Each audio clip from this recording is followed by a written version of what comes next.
Barrett Browning's name is often synonymous with love poetry. Over time, her love poetry has been seen at its worst embarrassing and at its best purely autobiographical. However, there is more to the sonnets than that. After her marriage, Barrett Browning began to focus her writing on the outside world. Sonnets from the Portuguese, while inspired by her relationship with Robert Browning, also contain her thoughts on love and relationships. The dynamic between men and women was a concern for her in her early days.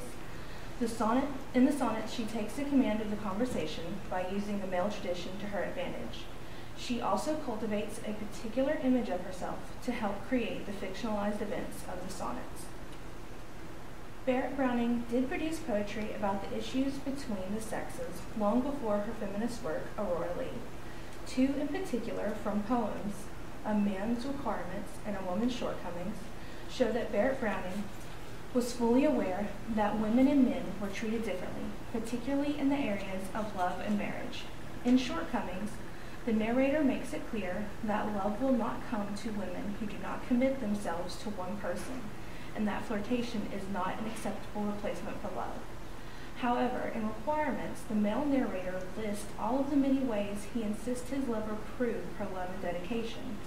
In the last stanza, the narrator tells his lover what her prize will be for all of her hard work. Thus, if thou wilt prove me, dear woman, love no fable, I will love thee half a year, as a man is able. The last two lines turn the acts of love into over-the-top demands. By pairing these two poems together, Barrett Browning reveals the hypocrisy of sex relations in society. The preachy tone of Shortcomings now seems ridiculous. It makes sense that love would seek better loving when it can only last half a year.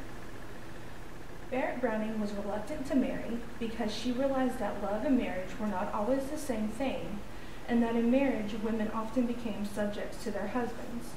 In a letter to Robert Browning, she recounted how two acquaintances had supposedly happy marriages, but in reality, the marriages were worse than solitudes and more desolate. In another letter, she recalls two married women chatting. One said the agonizing thing about marriage is when a lover changes into a husband by slow degrees. Stott notes that even when Browning pressed that marriage was the only way they could live together abroad, she held off giving her answer. In the 6 months before they actually got married, her letters were wrangling and tormented about marriage. Letters to friends show that Barrett Browning was keenly aware of the treatment of women received by society as a whole. She wrote to a friend that the treatment of poor women was more appalling than the roar of cannons.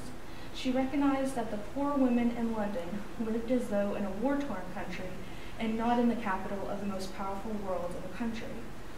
Barrett Browning also had a particular peeve with relations among women themselves. She found it abhorrent that respectable women would treat a betrayed woman as a pariah, but would gracefully sit down to dinner with male adulterers.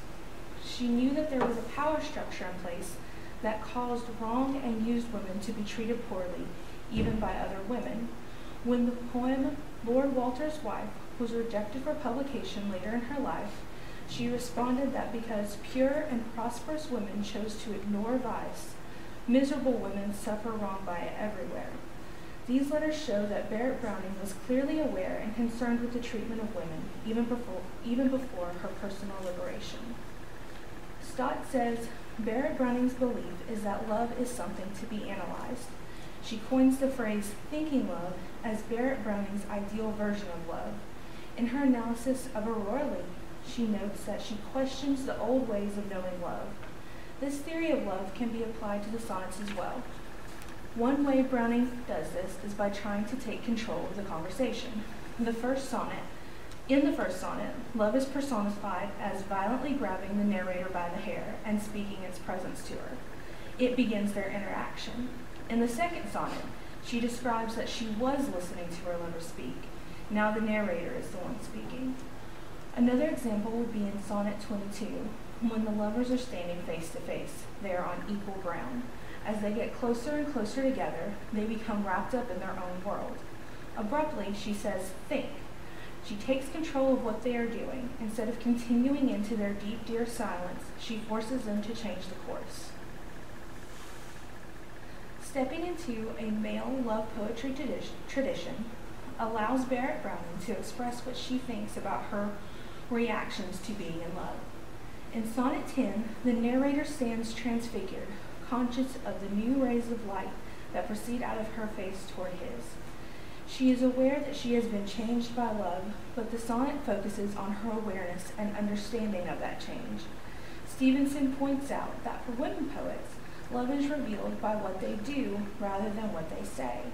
This narrow tradition leads to describing love in a reactive manner.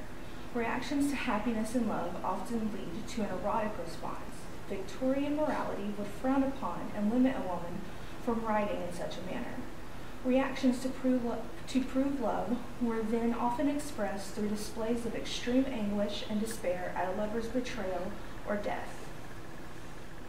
Barrett Browning brings a woman's perspective to love poetry even while using the male tradition of courtly love.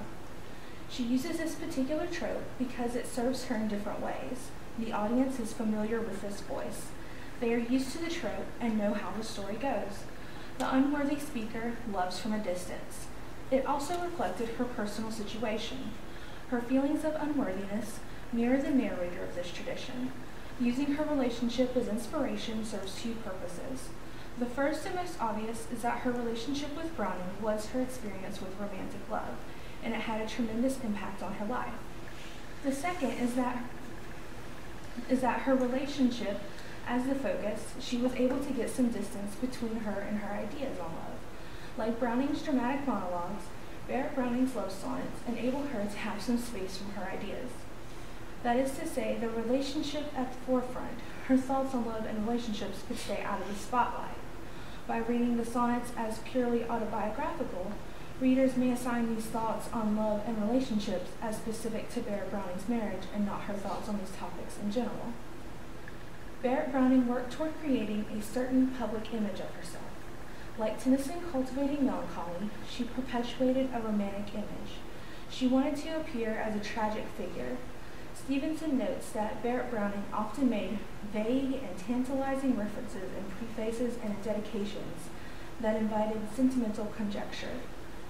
There were two purposes behind cultivating a mysterious and sentimental image. One is that this image gave her separation from the grim reality of being bedridden and stuck in the same room day after day. The second reason was that this sort of image was appealing to the Victorian audience. People wanted to believe in the sentimental image. Her creation worked. It worked so well that after her death, a fake story depicting how she presented the sonnets to Browning was written and added as an introduction to the sonnets in 1894. The story, written by Edmund Goss, tells of a shy and embarrassed Barrett Browning shoving the sonnets into Browning's pocket when his back is turned to her. The actual exchange was much simpler. She happened to mention the existence of the sonnets and that they were available to read if Browning was interested. However, the story did not fit into the romantic image she had created. Knowing that Barrett Browning was trying to create an image of herself shows that she was aware of how stylizing herself would affect her work and would affect how her work would be read. The best example would be to compare the sonnets to their raw material, letters sent back and forth between Browning and her. The sonnets were stylized versions of the contents of the letters.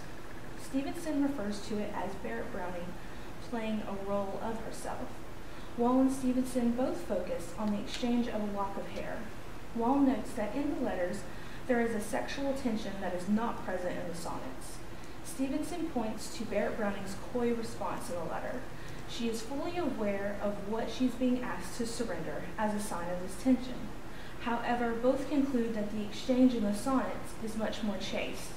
The actual events are changed to create an exchange that has clearly been thought through. The narrator has not given away a lock of hair for romantic purposes, knowing that it is a significant act.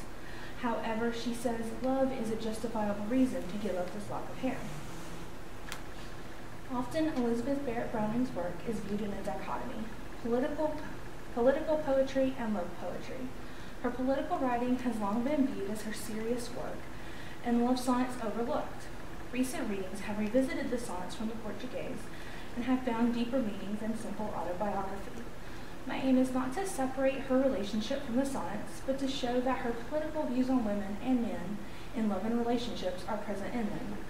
She was concerned with the relations between men and women long before her relationship with Robert Browning. She uses a certain perception of herself to stylize the sonnets and appropriates the trope of courtly love to create her own place in the love poetry tradition.